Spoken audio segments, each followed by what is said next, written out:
Do we believe that children in our society are innocent? Well, that's an interesting question. In certain ways, they certainly would be. They are not as experienced as we are adults, and as I am as an older adult. But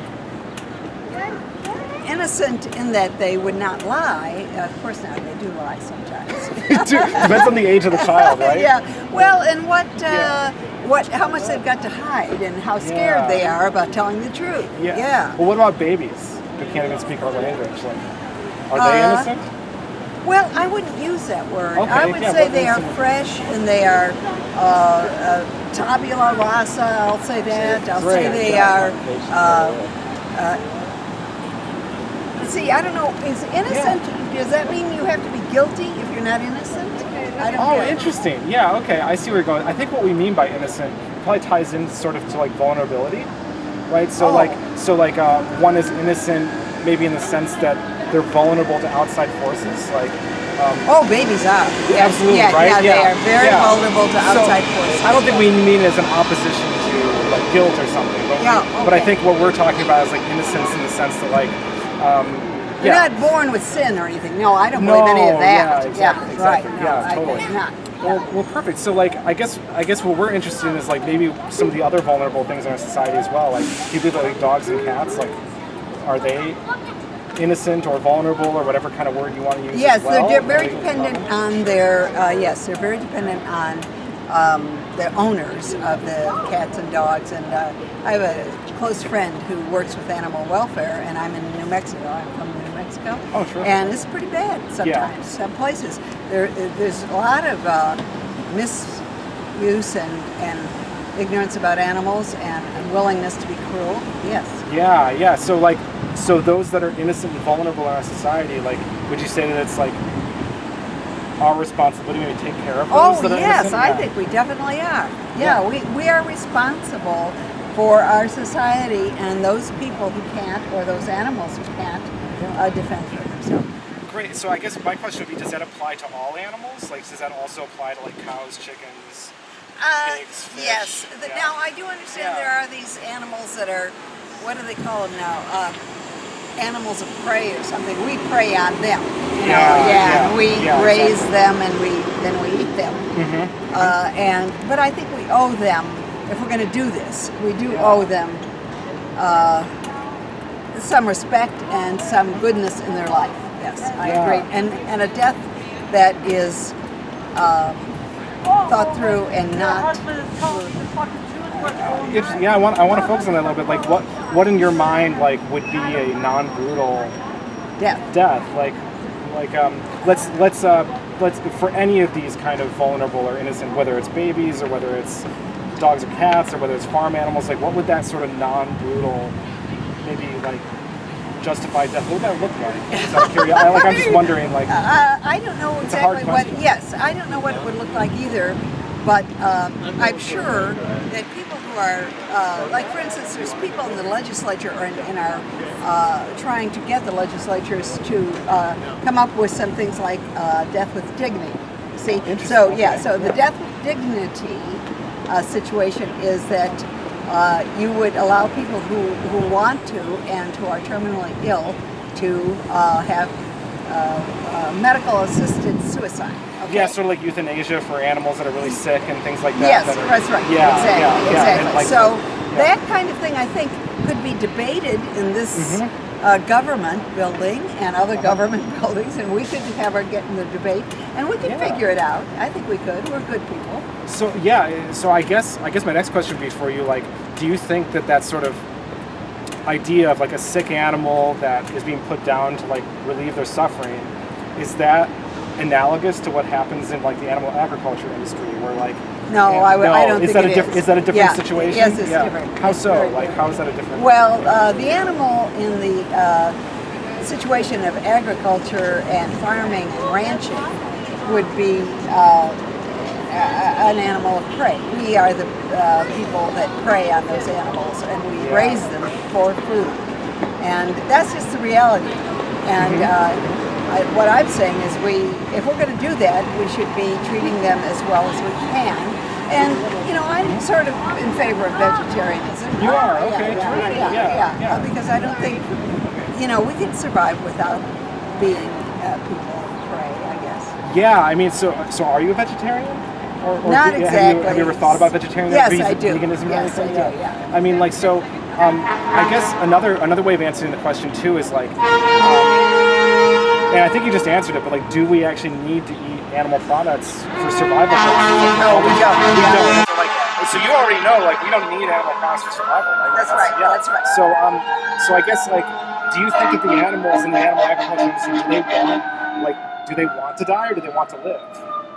Well, as all animals do, we're very defensive, and they want to live. Yeah, they would like to live. They would like to live. So, so what do you think some of the reasons are in our society that we continue to eat animal products? Why do we continue to eat meat, dairy, eggs, we've fish? done it all our lives, and it's habitual.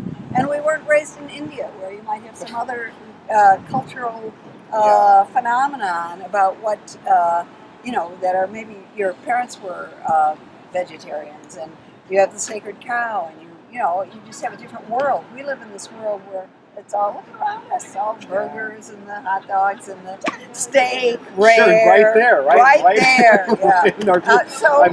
So there's some taste and tradition, and do you think that any of these issues of why we continue to eat animal products, do you think those justify the killing of the animals for food? Do you think that that's a justification? No, I don't think. Yeah, it doesn't justify, but I think if you really want to make some changes, you're going to have to come up with the best arguments and the ways to do it. I don't know how people change. Okay. You have to find out how people change. What makes them change? What supports their change? And you've got to get into that and figure it out. And certainly through your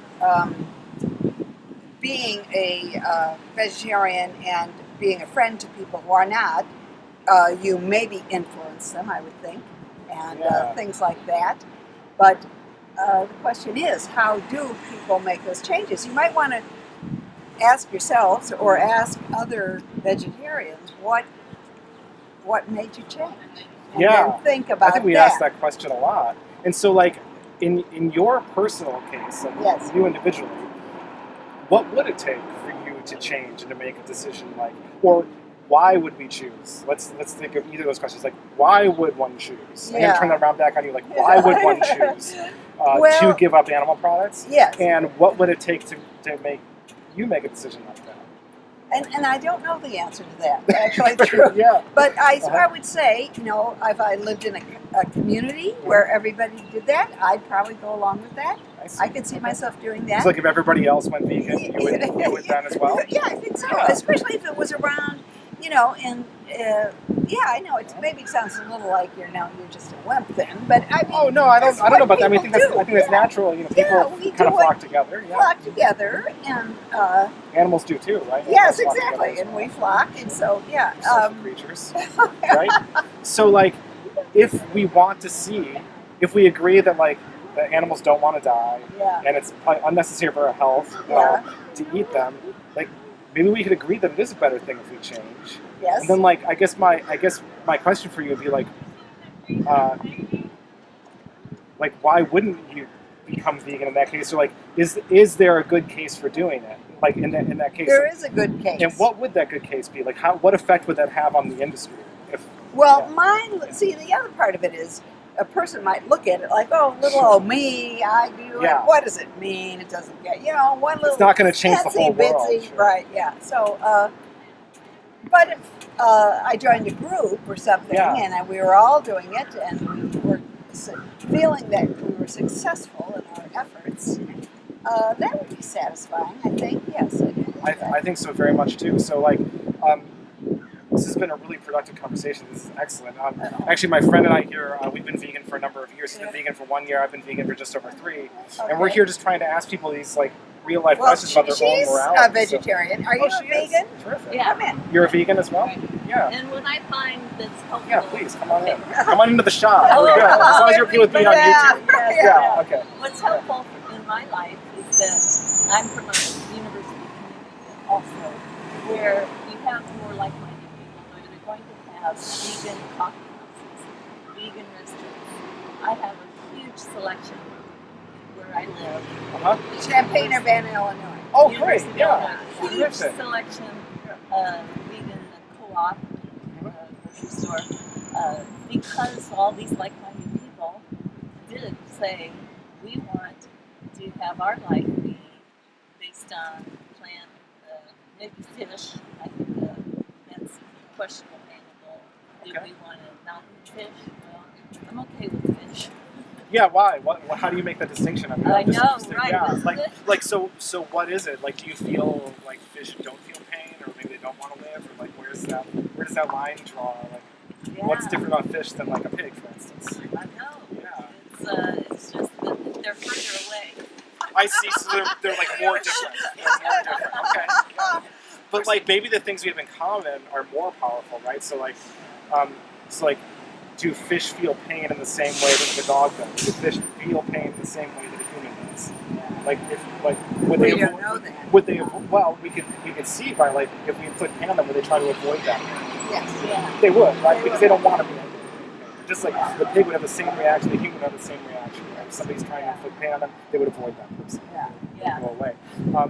We've done those studies, right? We've done those studies on fish, and they do indeed feel pain. They do want to live. Right? So, there you go. Yeah. So, I mean, I think the issue is sort of like animal use, right? Do we think that that aligns with our own values, like our values, like you said so nicely about like innocence and vulnerability, like. If it's in our value that we believe that it's our responsibility to take care of those that are vulnerable, that by abstaining from purchasing animal products, we're not supporting that industry that causes suffering and death to the most vulnerable animals in our world. Right? Yeah. So would you ever consider trying veganism? I have some nice pamphlets that kind of outline some ways to think about it. Yeah. Nice with some resources.